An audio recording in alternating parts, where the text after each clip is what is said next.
Bismillahirrahmanirrahim.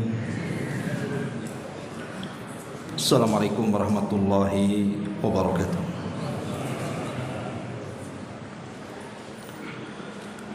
Alhamdulillah wassalatu wassalamu ala Rasulillah wa ala alihi wa sahbihi wa mawalah wa la hawla wa la quwata illa billahi wa ba'd. Alhamdulillah, di malam hari ini kita masih membahas kitab Tauhid,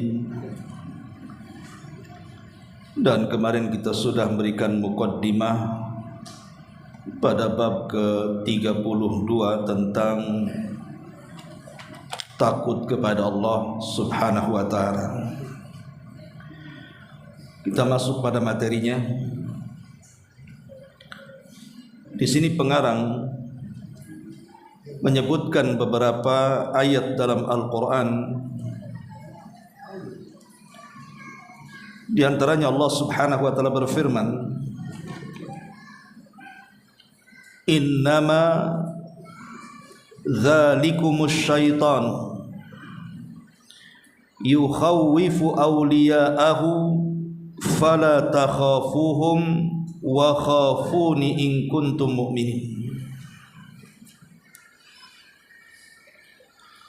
Sesungguhnya mereka tidak lain hanyalah syaitan yang berusaha menakut-nakuti kalian dengan kawan-kawannya dari kalangan musyrikun. Karena itu jangan pernah kamu takut kepada mereka, tapi takutlah kepadaku jika kalian benar-benar beriman. Dan Allah juga mengatakan, innama ya'muru masajidallah man amana billahi wal yaumil akhir wa aqama as-salata wa ata az-zakata wa lam yahsha illallah fa'asa ulaika an yakunu minal muhtadin.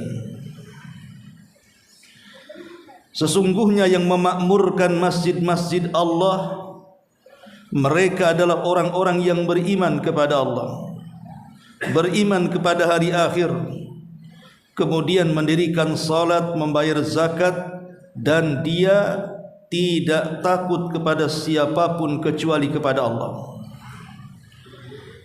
Mereka lah orang-orang yang diharapkan termasuk golongan orang-orang yang mendapatkan petunjuk. Ma'asyiral muslimin wal muslimat rahimakumullah. Kemarin kita sudah singgung bahwa takut adalah satu di antara tiga ibadah hati. Pertama al-hub, perasaan cinta, kemudian al-khawfu, perasaan takut, dan yang ketiga ar-raja'u, perasaan harap. Itulah yang disebut dengan ibadah hati yang wajib harus ada pada setiap yang beribadah. Nah, di sini Allah Subhanahu wa taala berfirman tentang surah Al-Imran ayat 175. Sebenarnya surah Al-Imran ayat 75 ini sebelumnya bicara tentang kekalahan kaum muslimin di Badar, kekalahan kaum muslimin di perang Uhud. Dan itulah kenyataan yang dihadapi para sahabat Nabi sallallahu alaihi wasallam. Wa tilkal ayyamu nudawiluha bainan nas. Yang namanya hari itu harus diputar-putar Allah Subhanahu wa taala. Terkadang menang di Badar dan terkadang kalah di Uhud. Bahkan dalam perang Uhud ini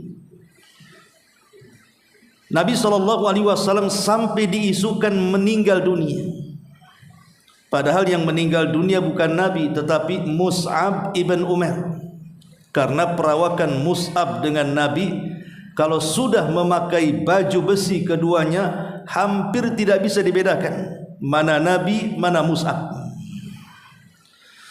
Sehingga ketika Mus'ab ibn Umair terbunuh di perang Uhud, maka orang-orang menyangka bahwa itu adalah Nabi, maka diisukanlah tentang kematian Nabi SAW. Ini pula yang menjadikan para sahabat sebagian mereka lari. Tetapi setelah Nabi SAW diketahui belum meninggal, maka sebagian mereka kemudian kembali dan berusaha menyelamatkan Nabi SAW, walaupun berakhir tetap dengan kekalahan. Maka kaum muslimin mundur sampai ke sebuah tempat namanya Hamra'ul Asad. Di Hamra'ul Asad inilah kaum muslimin kemudian beristirahat. Lah dari pihak musuh yang ketika itu dipimpin oleh Abi Sufyan Ibn Harb, dan belum masuk Islam ketika itu, karena Abi Sufyan masuk Islam setelah Fathu Mekah. Mendengar Nabi SAW belum meninggal, maka dia pun kemudian hendak mempersiapkan pasukan yang jauh lebih besar dibandingkan pasukan yang dipimpin dia di Uhud. Kemudian dia pun mengirim 1 atau 2 atau 3 orang untuk memberitahu kepada Nabi SAW yang ketika itu berada di Hamra al-Asad bahwa akan datang pasukan yang jauh lebih besar dibandingkan pasukan yang dihadapi di Uhud. Maka tersebarlah berita ini bahwa orang-orang kafir Quraisy akan menyerbu Madinah karena kesempatan mereka sudah kalah di Uhud. Lah berita ini menggemparkan akhirnya. Tetapi Nabi SAW memberikan contoh kepada para sahabatnya dengan tantangan itu. Maka Nabi SAW pun kemudian menunjukkan keyakinannya akan kemenangannya. Maka dilihatnya Nabi SAW luar biasa semangatnya, maka bertambahlah iman para sahabat dan mereka siap untuk menghadapi risiko apapun kalau musuh datang kepada mereka.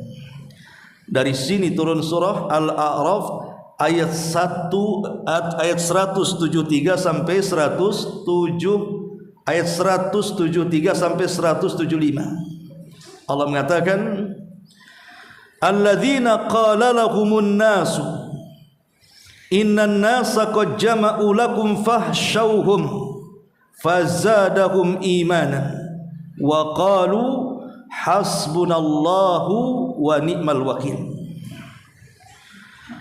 Orang-orang yang mereka mentaati Allah dan Rasulnya, yang kepada mereka ada orang-orang yang mengatakan sungguh manusia telah mengumpulkan pasukan untuk menyerang kalian. Karena itu takutlah kalian kepada pasukan itu. Ditakut-takuti dengan pasukan Quraisy, para sahabat ini. Jadi sini Allah Subhanahu wa taala mengatakan sungguh manusia telah mengumpulkan pasukan untuk menyerang kalian. Karena itu takutlah kepada mereka. Maka perkataan itu menambah keimanan para sahabat. Lantas mereka pun menjawab, cukuplah Allah menjadi penolong kami dan Allah adalah sebaik-baik pelindung kami. Ucapan ini bukan ucapan biasa, ikhwan. Karena ucapan ini pernah diucap oleh Ibrahim alaihi salatu wassalam saat dilempar ke dalam api. Di tengah-tengah Ibrahim sedang melayang-layang di atas api, maka Ibrahim alaihi salatu wassalam mengatakan persis dengan kata-kata yang dikatakan Rasul dan para sahabatnya ini, hasbunallah wa ni'mal wakil. Cukuplah Allah sebagai penolong kami karena hanya Dia sebaik-baik pelindung kami. Ketika kemudian para sahabat Nabi SAW hilang rasa takutnya kepada orang-orang musyrikun, kemudian hanya menanamkan perasaan takut kepada Allah dan tawakal yang kuat kepada Allah bahwa tidak ada kekuatan kecuali milik Allah. Apa kata Al-Quran setelahnya?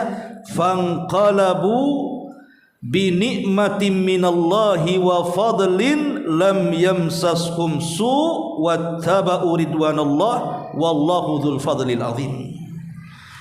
Maka mereka kembali dengan nikmat dan karunia yang besar dari Allah. Rupanya pasukan yang ditakut-takutkan itu tak datang. Hanya berita hoax saja, hanya sekedar menakut-nakuti saja. Mereka tidak mendapatkan bencana apapun, kata Allah. Mereka mengikuti keridhaan Allah, dan Allah mempunyai karunia yang sangat besar. Dari sini Allah katakan, innama dzalikumus syaitanu yukhawwifu awliya'a fala takhafuhum wa khafuni in kuntum mu'minin. Sungguh mereka itu tidak lain hanyalah setan yang menakut-nakuti kamu, merasa banyak pasukannya, banyak persenjataannya, kekuatannya, dan begitu seterusnya, dengan kawan-kawannya dari kalangan musyrikun.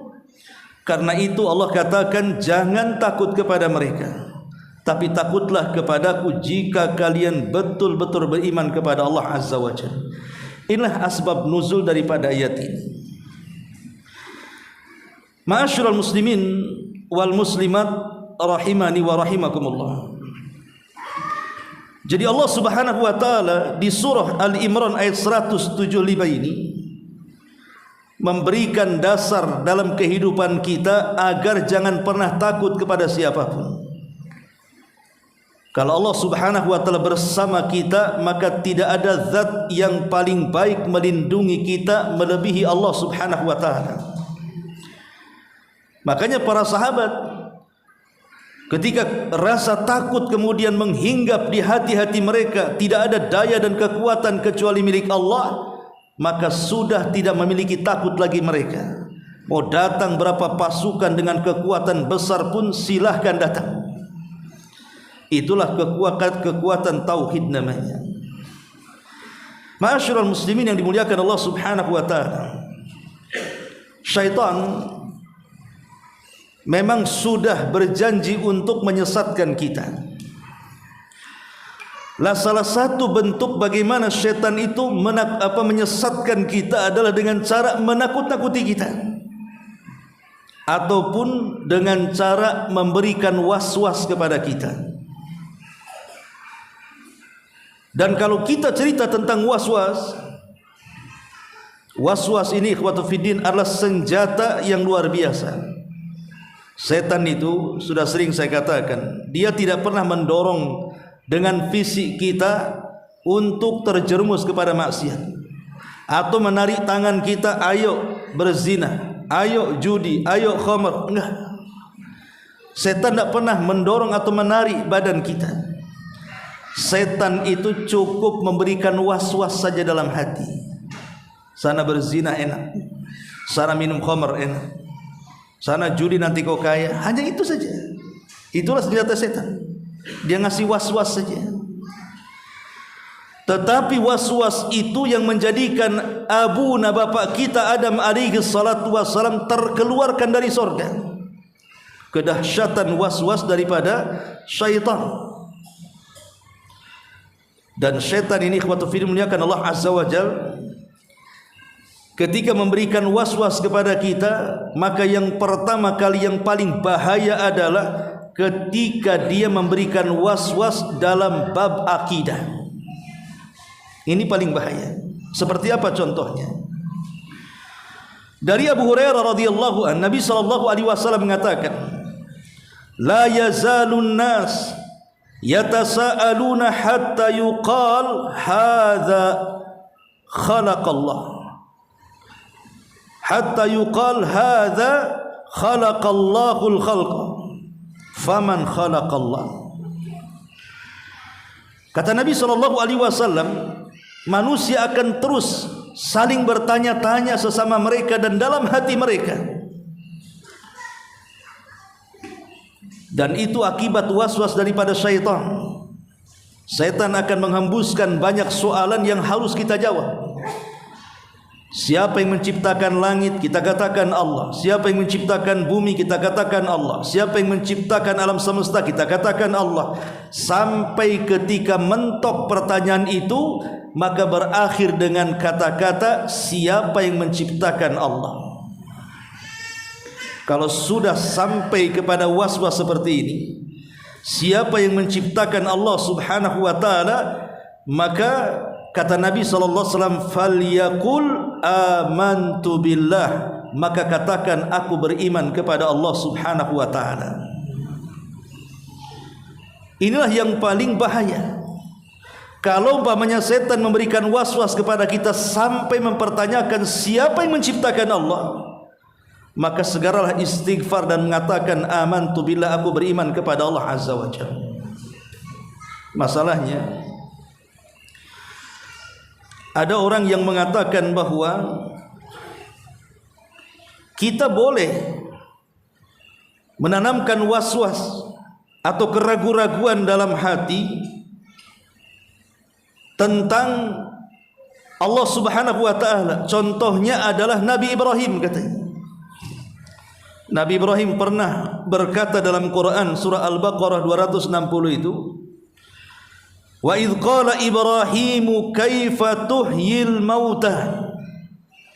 Ketika Nabi Ibrahim alaihi salatu wassalam dia mengatakan kepada Allah, ya Rabb, arini kaifa tuhyil mauta, arini, tunjukkan kepadaku bagaimana engkau menghidupkan orang mati. Lihat, Ibrahim seolah-olah memiliki keraguan kepada Allah. Allah tidak sanggup menghidupkan orang mati, sampai dia meminta bukti, arini kaifa tuhyil mauta, tunjukkan kepadaku macam mana Allah, ya Rabb, engkau mampu menghidupkan dari kematian. Maka sebagian orang mengatakan, lihat, Ibrahim saja ragu-ragu sampai minta bukti kepada Allah Subhanahu wa taala gitu. Maka kita katakan Nabi Ibrahim itu tidak ragu, karena dia tidak mengatakan kepada Allah, ya Allah, apakah engkau sanggup menciptakan orang mati? Kan Ibrahim tidak mengatakan seperti itu. Dia hanya mengatakan, arini, bisa enggak kau tunjukkan, aku yakin kau sanggup untuk menghidupkan yang mati, tapi bisa enggak kau tunjukkan? Itu bukan keraguan. Ma'asyiral muslimin yang dimuliakan Allah Subhanahu wa taala. Makanya dari sini para ulama mengatakan, tafakkaru fi khalqillahi wa la tatafakkaru fi dzatillah. Sebaiknya pikirkan ciptaan-ciptaan Allah sajalah, jangan pernah memikirkan tentang zat Allah. Nanti akan banyak was-was di situ. Karena setan itu akan menakut-nakuti kita dengan jalur was-was lah yang paling besar, menanamkan was-was dalam akidah. Kalau memang tidak bisa, maka akan turun tuh. Maka setan akan menakut-nakuti kita dengan menyebarkan was-was dengan cara apa? Dengan cara meletakkan was-was pada ibadah kita. Masuk dalam toharo, masuk dalam salat. Sampai ada orang yang was-was dalam wudu itu, kalau dia wudu habis tuh satu bak mandi itu airnya, nggak selesai karena was-was. Ya. Ada orang yang salat takbiratul ihram entah berapa kali, Allahu Akbar, Allahu Akbar, nggak mantap-mantap. Mantapnya itu kalau imam ruku takut nggak dapat rakaat aja dia. Jadi ada orang yang kemudian dibuat was-was seperti itu, diganggu ibadahnya, diganggu pikirannya, cari kunci sebelum sholat itu tidak tahu di mana letak. Ketika sudah sholat, oh iya lupa saya tahu di mana. Jadi dia akan berusaha tuh, atau membuat bunyi-bunyi di perut supaya seolah-olah kita mengeluarkan angin. Makanya Rasul mengatakan, la yang sarif hatta yasma'a sautan aw yajida rihan. Jangan berpaling dari sholatmu sampai kau mendapatkan bunyinya ataupun mendapatkan baunya. Nah, ini setan akan berusaha ke situ. Bahkan kalau tidak bisa dari segi ibadah, masuk pula ke bab ibadah muamalah lainnya. Seperti orang hendak bersedekah, maka setan akan mengatakan sebagaimana Allah firmankan, ya'idukumul faqra wa ya'murukum bil fahsya. Setan akan memberikan was-was ke telinga kita, jangan sedekah nanti kau fakir. Jangan kau sedekah nanti kau fakir. Sudah uangnya sudah dibawa nih, mau sedekah, enggak usah sedekah lah tuh. Kamu baru punya satu motor, beli lagi satu, itu lebih bagus tuh. Jangan kau sedekah, rumahmu masih jelek, renovasi lagi. sehingga akhirnya dia pun bakhil, dan ketika sudah bakhil wa ya'murukum bil fahsya, mulailah setan dengan kebakhilan orang yang digodanya itu memerintahkan untuk berbuat jahat. Ma'asyiral muslimin wal muslimat rahimani wa rahimakumullah. Atau mungkin memberikan was-was yang lainnya, dibuatnya orang futur, dibuatnya orang malas ibadah dikarenakan banyaknya dosa yang pernah dia lakukan. Kemudian diberikan was-was, ngapain kau bertobat, Allah tidak akan mengampuni dirimu, dosamu sudah melambung ke langit. Akhirnya dia kunut min rahmatillah, putus asa dari rahmat Allah subhanahu wa ta'ala. Padahal Allah mengatakan la taqnatu min rahmatillah, innallaha yaghfiru dzunuba jami'a. Jangan putus asa dari rahmat Allah, karena Allah itu mengampuni dosa semuanya. Selama kita datang kepada Allah dan bertobat dengan taubatan nasuha, seberapa besar dosa kita tetap akan diampuni. Itu hanya was-was setan saja, supaya kita kunut, supaya kita putus asa. Dan putus asa itu lebih besar dosanya dibandingkan dosa itu sendiri. Pamannya orang berzina, orang minum khamar, orang membunuh dan begitu seterusnya, kemudian dia putus asa untuk bertobat. Lah putus asa lebih berat dosanya dibandingkan judinya, zinahnya, membunuhnya dan maksiat-maksiat yang lainnya. Kenapa? Karena putus asa dari rahmat Allah itu menghalangi dia bertobat kepada Allah Azza wa Jalla. Atau terkadang setan itu memberikan was-was dengan qalaq, memikirkan perkara-perkara yang belum terjadi, sudah stres tuh. Macam mana nasib dia, macam mana nasib keluarganya, macam mana nasib anak-anaknya. Terus dia dipikirkan seperti itu. Atau mungkin diingatkan dengan perkara-perkara kesedihan yang sudah lampau. Mengingat hartanya, dulu dia pernah menjadi orang kaya kemudian miskin. Dulu dia pernah menjadi orang yang berpangkat, berjabat, kemudian turun dari pangkat dan jabatannya, menjadi orang yang memiliki orang-orang yang dicintai yang sudah meninggalkannya. Akhirnya dibuatlah sedih, dibuatlah stres. Itu semua adalah syaitan yang sedang menakut-nakuti kita, ikhwan, lewat jalur was-was itu. Makanya kita penting kemudian mengenal tentang madakhil asyayatin, madakhil syaitan, tempat-tempat di mana setan itu masuk kepada kita. Karena setan itu, ikhwatu fiddin, umur mereka lebih panjang dibandingkan kita. Mereka sudah banyak menghadapi berbagai macam manusia. Lah di sini Allah Subhanahu wa taala mengatakan, innama dzalikumus syaitan yukhawwifu ibadah. Itulah syaitan yang sedang menakut-nakuti hambanya. Bicara soal takut, ikhwatu fiddin, takut itu terbagi menjadi 4. Takut itu terbagi menjadi 4. Pertama, takut yang sangat terpuji. Itulah al-khawfu minallahi azza wa jalla, takut kepada Allah subhanahu wa ta'ala. Dan takut kepada Allah subhanahu wa ta'ala memiliki keagungan atau keistimewaan yang luar biasa. Pertama, karena takut adalah perintah Allah kepada hambanya. Fala takhafuhum wa khafuni in kuntum mu'minin. Jangan takut kepada mereka, takutlah kepadaku. Berarti takut adalah perintah Allah. Ketika kita menanamkan perasaan takut kita kepada Allah, artinya kita sedang menjalankan perintah Allah. Yang kedua, takut kepada Allah adalah sifatnya para malaikat. Itu digambarkan dalam surah An-Nahl 50. Yakhafuna rabbahum min fawqihim. Para malaikat itu sangat takut kepada Rabb mereka yang berada di atas mereka. Bahkan nanti pada hari kiamat, saking takutnya para malaikat kepada Allah subhanahu wa ta'ala, jangan-jangan selama bertugas sebelum kiamat dibangkitkan atau selama bertugas di alam semesta ini, ada yang kurang. Karena ketakutannya mereka menghadap Allah subhanahu wa ta'ala dan mengatakan, Ya Rabb, wahai Rabb, ma abadnaka haqqa ibadati, subhanaka ma abadnaka haqqa ibadati. Maha suci Engkau ya Rabb, boleh jadi kami belum bisa menyembah dirimu dengan sebenar-benar penyembahan, kata. Saking takutnya para malaikat. Mereka mengatakan seperti itu.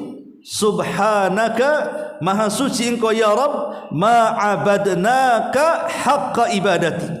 Kami belum bisa menyembahmu ya Rabb dengan sebenar-benar penyembahan. Jadi takut kepada Allah itu sifatnya para malaikat. Dan takut kepada Allah, Allah puji dalam Al-Quran surah Al-Mu'minun ketika Allah mengatakan innal ladzina hum min khasyati rabbihim musbikun. Sesungguhnya orang-orang yang mereka menanamkan perasaan takut terhadap Rabb mereka, di ujung ayat Allah mengatakan ulaika yusari'una fil khairat wa hum laha sabiqun. Mereka adalah orang yang berlomba-lomba dalam kebaikan dan mereka termasuk orang-orang yang memenangkan perlombaan itu. Ma'asyiral muslimin yang dimuliakan Allah Azza wa Jalla. Jadi yang pertama adalah takut kepada Allah. Maksudnya takut kepada Allah itu apa? Kepada dua perkara. Pertama, takut akan maqam Allah Subhanahu wa taala, kedudukan Allah sebagai Khalik dan kita sebagai hambanya. Kita harus takut kepada Allah Subhanahu wa taala. Kalau seorang karyawan dia bisa takut kepada bosnya karena takut dipecat, itu karena kedudukan dia sebagai bos. Kalau terhadap makhluk saja kedudukan jabatan tertentu ditakuti oleh bawahannya, maka mimbabil aula, lebih utama harusnya kita lebih takut lagi kepada Allah yang tidak mungkin turun dari jabatannya. Kalau makhluk itu bisa turun, kalau Allah tidak. Ya Khalik, ya Khalik, dari dulu ya Khalik. Ini yang pertama. Yang kedua, takut akan ancaman Allah Subhanahu wa taala. Takut akan azab kubur dan kehidupan kuburan. Takut akan hari kebangkitan dan apa yang akan dipertanggungjawabkan. Takut kepada hisab, takut kepada timbangan, takut kepada suhub-suhub yang akan diterbangkan. Takut kalau kita ketika meniti titian kita tidak sanggup. Takut kalau seandainya kita tidak jadi masuk surga malah masuk neraka. Lah itulah yang harusnya ditanamkan kepada kita sehingga semakin tebal rasa takut kita kepada Allah Subhanahu wa taala. Dan kalau sudah tertanam tidak memiliki takut kecuali kepada Allah Subhanahu wa taala, maka dia tidak akan takut kepada siapapun. Dalam sebuah riwayat ada seorang sahabat namanya Dhamam ibnu Tha'labah. Dhamam ibn Tha'labah radhiyallahu an, salah satu daripada pimpinan Bani Sa'ad. Jadi kaumnya mengutus dia untuk berdialog dengan Nabi SAW. Dan dia awalnya seorang musyrik yang fanatik. Setelah berjumpa dengan Nabi SAW, kemudian berdialog, berdiskusi, dijelaskan apa itu Islam, apa itu tauhid, hidayah masuk ke hati Dhamam ibn Tha'labah ini. Akhirnya dia masuk Islam. Setelah masuk Islam, dia datang kepada kaumnya. Padahal kaumnya mengutus itu bukan untuk masuk Islam, maksudnya mengajak Nabi kembali ke agama musyrik, malah dia yang terajak.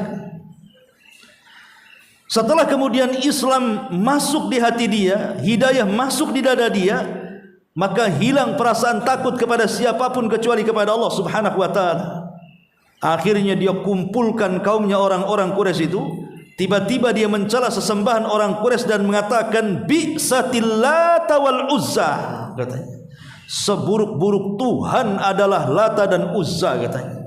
Bayangkan, baru masuk Islam dapat hidayah, ngomong di hadapan orang-orang musyrik, bi'sa, seburuk-buruk, bi'satil Lat wal Uzza, seburuk-buruk sesembahan adalah Lata dan Uzza. Apa enggak ngamuk orang-orang Quraisy itu kepada Dhamam ibn Tha'labah radhiyallahu anhu? Maka orang-orang musyrik mulai mencela Dhamam. Kemudian mengatakan kepada Dhamam ini, ya Dhamam, ittaqil baras, ittaqil judam, karena engkau sudah mencaci maki Tuhan kami, hati-hati kau akan kualat, hati-hati akan datang penyakit menerpamu, katanya. Apa kata Dhamam? Ghamam mengatakan wailakum innahuma wallahi la yadurrani wa la yanfa'ani. Celaka kalian. Silata dan Uzza itu hakikatnya dua berhala yang tidak mendatangkan madarat ataupun manfaat. Ngapain kalian sembah, gitu bahasanya. Kemudian dia mengatakan innallaha qad ba'atsa rasulan. Ingat, Allah itu sudah mengutus rasul. Wa anzala alaihi kitaban, sudah menurunkan padanya kitab. Astangkidzukum bihi mimma kuntum fi. Aku datang kepada kalian hanya ingin menolong kalian saja. Akhirnya orang-orang musyrik geram dan berusaha untuk mengeroyok Ghamam ibn Tha'labah.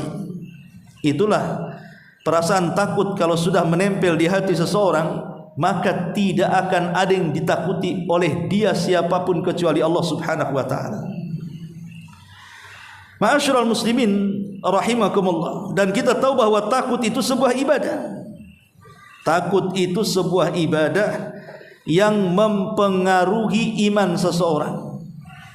Ingat, takut itu sebuah ibadah yang mempengaruhi keimanan seseorang bertambah dan tidaknya.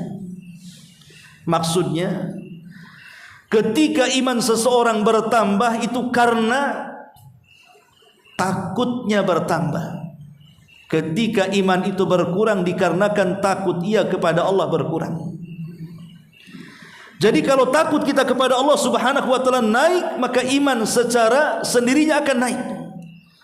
Tapi kalau rasa takut kita kepada Allah menurun, maka dengan sendirinya iman itu akan turun, karena iman itu yazidu wa yanqus.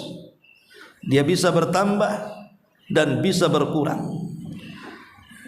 Dan yang bisa menjadikan rasa takut itu semakin melambung sehingga menjadikan iman juga melambung, itu dikarenakan ilmu agama yang dalam. Semakin dalam ilmu agamanya, semakin tinggi takutnya. Semakin tinggi takutnya, semakin bertambah imannya. Semakin bodoh orang mempelajari agama karena tidak mau menyentuh agama, maka semakin kurang takutnya kepada Allah. Ketika kurang takutnya kepada Allah, maka iman pun akan kurang padanya. Makanya Allah mengatakan innama yahsyallah min ibadihil ulama. Innama yahsyallah min ibadihil ulama. Orang-orang yang takut kepada Allah itu merekalah para ulama. Kata para ulama, yang dimaksud khasya yahsya itu beda dengan khafa yakhafu. Kalau khafa yakhafu takut, ya takut saja. Tapi kalau khasya yahsya, khasyatan maknanya takut yang diiringi dengan ilmu pengetahuan. Bahasa Arabnya sudah berbeda. Kalau orang itu belajar agama kemudian melahirkan perasaan takut, dalam bahasa Arab disebut khasyah namanya. Tapi kalau takut saja tidak beralasan, itulah disebut khauf namanya. Makanya di sini ikhwatufidin, khasyah ini adalah tingkatan takut yang paling tinggi karena diiringi dengan keimanan, dan takut sendiri adalah bagian daripada tauhid.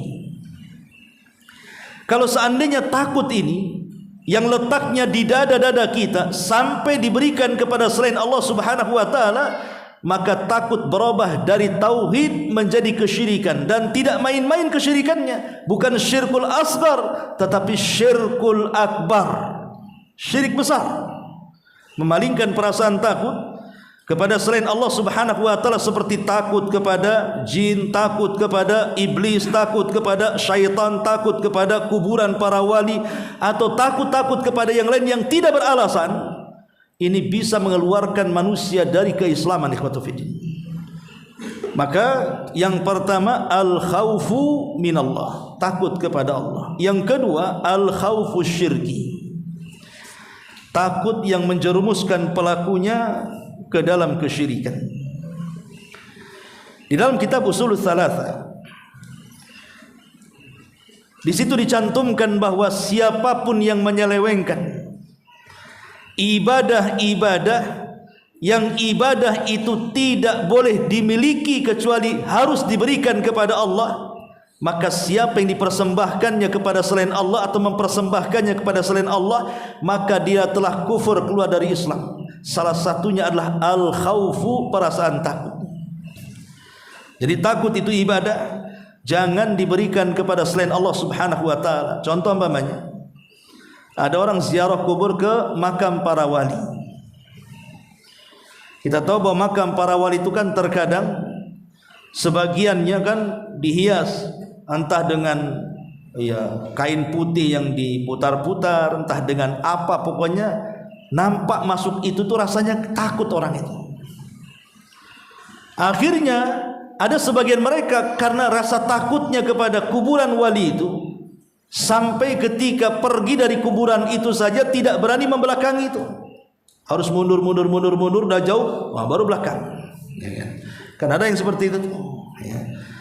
Ini syirik namanya. Itu namanya al-khaufus sir li ghairillah. Itu namanya takut yang tersembunyi dalam hati kepada selain Allah Subhanahu wa taala. Ini kesyirikan. Inilah yang dimaksud dalam bab ini. Ketika kemudian dia takut kepada syaitan, kepada jin, kepada iblis, kepada apa saja kan begitu selain daripada Allah Subhanahu wa taala, dalam bentuk ta'zim. Ingatnya, ada catatan dalam bentuk ta'zim karena memuliakannya. Maka takut ini bisa menjerumuskan kepada syirkul akbar. Ini yang kedua. Kemudian yang ketiga, al-khauful muharram. Perasaan takut yang jatuh kepada yang diharamkan Allah Subhanahu wa taala. Ini tidak sampai kepada kesyirikan. Contohnya, antum kemudian ketika antum mau sholat takut dipecat, kemudian meninggalkan sholat, itu namanya takut yang diharamkan. Ini tidak sampai syirik, tidak ya, tapi haram hukumnya, berdosa apalagi sampai meninggalkan sholat. Ataupun mamanya seorang istri, ibu-ibu di belakang, karena mungkin suaminya preman, tidak suka dengan atribut-atribut Islam gitu ya. Kemudian ibu dapat hidayah, mulailah kemudian menutup auratnya. Suami tidak suka, kemudian mengancam, kalau kau tak buka auratmu, enggak usah pakai jilbab, maka kalau engkau nurut, kau akan tetap menjadi istriku. Kalau tak nurut, pergi kau nyah dariku, kuceraikan kamu. Karena takut dengan suaminya, takut diceraikan oleh suaminya, akhirnya dia buka jilbabnya. Itu takut yang diharamkan. Takut yang diharamkan. Kiaskanlah macam-macam ya. Ma'asyiral muslimin yang dimuliakan Allah Azza wa Jalla. Kemudian yang keempat, al-khauful mubah. Takut yang hukumnya boleh-boleh saja. Itulah yang disebut dengan takut tabiat namanya. Takut kena api karena panas, takut sama ular karena takut ke patung ya. Takut dengan badai, takut dengan angin, itu tabiat, tidak ada masalah. Tabiat. Atau takut dengan musuh, umpamanya ada preman bawa pedang di hadapan kita, akhirnya kita takut lari, tidak masalah, itu tabiat. Tabiat termasuk takut kepada setan kalau tidak melakukan apapun, itu tabiat. Umpamanya kita berjalan di kegelapan, takut dengan setan kan itu ya. Kemudian antum lari, syirik? Tidak syirik. Karena setan adalah musuh kita. Wajar kalau kita takut dengan musuh kita. Yang tidak wajar itu kalau ketika kita takut dengan setan, kemudian kita terjerumus kepada hal-hal yang diharamkan, atau boleh jadi terjerumus kepada hal-hal yang menyekutukan Allah di dalamnya. Umpamanya di rumah takut kepada setan kan, nampaknya angker di rumah ini. Kalau takut saja tidak masalah. Masalahnya datang ke dukun supaya nangkep setan yang di rumah tuh. Kan ada lo tuh Ghostbuster itu ya, bawa serban, bawa jubah, bawa botol, dimasukkan ke botol tuh setan-setan jin-jin rumah. Pada acting saja tuh. Semua orang juga bisa acting, ikhwan ya. Lah inilah yang menjadikan takutnya tercidrai namanya. Takut yang tadinya tabiat akhirnya menjadi takut bisa saja kesyirikan atau mungkin keharaman. Tapi asal takut tabiat itu tidak ada masalah. Seperti Nabi Musa ketika dia membunuh orang takut ditangkap akhirnya pergi ke Madian. Ya. Itu tidak ada masalah. Ibrahim alaihi salatu wassalam juga pernah takut ya, ketika di Mesir. Ya wajar, dia pun manusia. Itu takut tabiatnya namanya.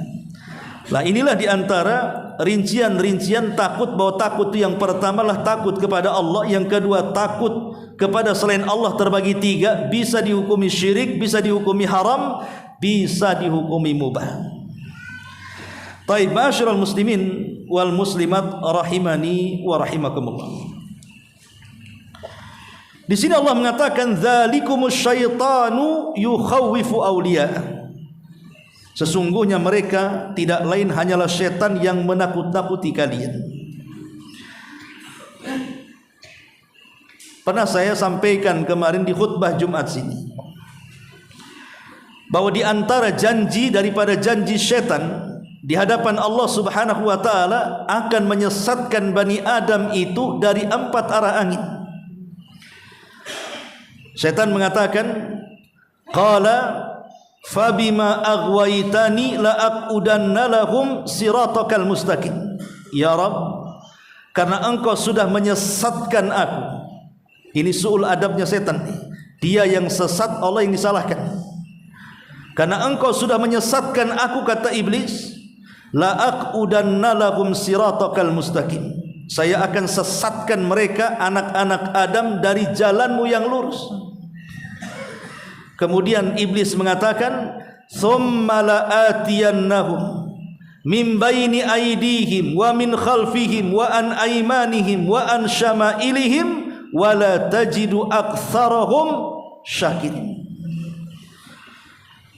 Dan aku akan datang kepada mereka dari arah depan, dari arah belakang, dari samping kanan dan samping kiri, dan engkau tidak akan mendapati hamba-hambamu ya Rabb termasuk hamba-hamba yang bersyukur kepadamu.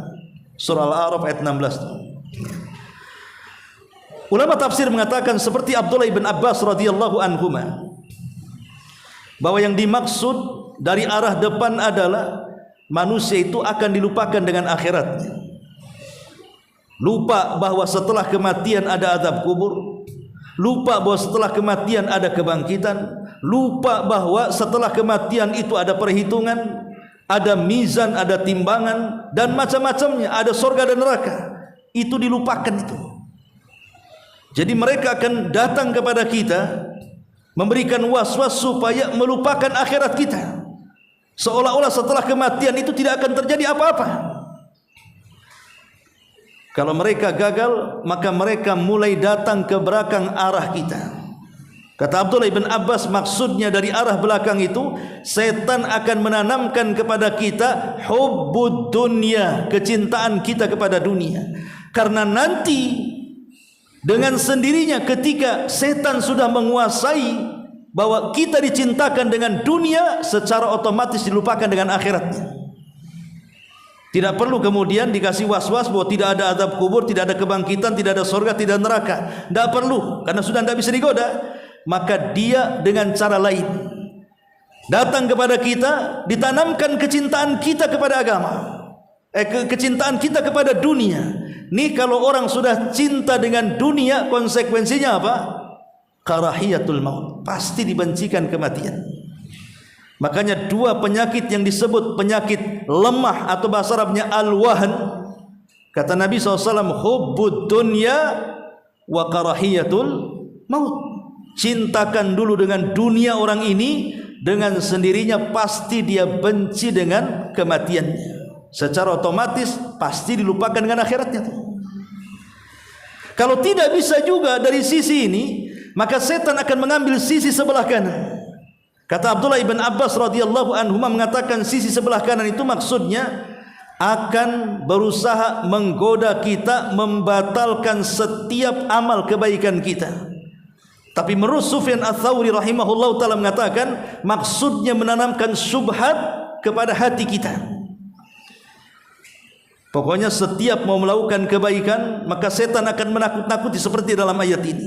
Orang ini mau sedekah, jangan sedekah. Mau sholat jangan sholat, mau ngaji jangan ngaji. Kalau dia tidak bisa mencegah, jangan sholat malah sholat, jangan sedekah malah sedekah, maka setan akan menaikkan tuh. Justru tidak dihalang-halangi lagi ibadahnya, malah didorong-dorong. Ya sudah sana sholat, ya sudah sana sedekah, ya sudah sana haji. Kemudian mulai ditanamkan pada hati kita sifat riya, sifat sum'ah, sifat ujub, takabur, dan begitu seterusnya. Ataupun kata Sufyan Ats-Tsauri, sebelah kiri itu maksudnya ditanamkan syubhat. Syubhat itu artinya ditanamkan kerancuan-kerancuan dalam agama kita. Akhirnya menghiasi yang hak nampak batil, yang batil nampak hak. Makanya Allah Subhanahu wa taala berfirman, "Qul hal nunabbiukum bil akhsarina a'mala alladzina dhalla sa'yuhum fil hayatid dunya wa hum yahsabuna annahum yuhsinuna sun'a." Maukah kuhabarkan, kata Allah, manusia yang paling sia-sia amalannya di dunia. Merekalah orang-orang yang lelah letih melakukan amalan padahal sia-sia, tapi dia menyangka dia masih di atas kebaikan. Seperti orang-orang yang melakukan bid'ah contohnya, melakukan hal-hal yang tidak dicontohkan Nabi SAW, menuduh orang yang menjalankan sunnah sesat, menganggap mereka yang meninggalkan sunnah di atas kebenaran. Itu namanya tazyin minasyaitan. Setan berusaha untuk menghias yang hak itu batil dan batil itu hak. Itu namanya syubhat namanya.